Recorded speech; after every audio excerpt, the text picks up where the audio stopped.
What does nonchalantly mean? Nonchalantly means behaving in a calm and relaxed way, without showing worry, excitement, or strong emotion. In simple words, nonchalantly means acting like you do not care or are not bothered by something. When someone does something nonchalantly, they appear cool, casual, and unconcerned even if the situation is important. The word is often used to describe a person's attitude, behavior, or manner of speaking.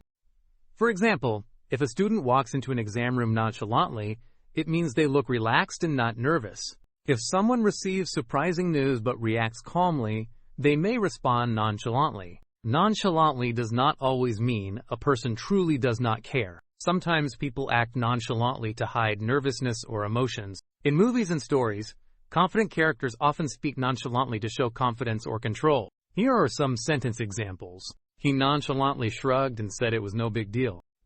She nonchalantly answered the difficult question. He walked away nonchalantly after winning the game. The word comes from the adjective nonchalant, which means calm and unconcerned.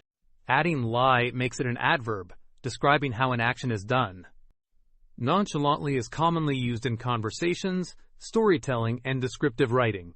In simple terms, nonchalantly means acting relaxed and unconcerned. Easy way to remember, nonchalantly means acting cool and not worried.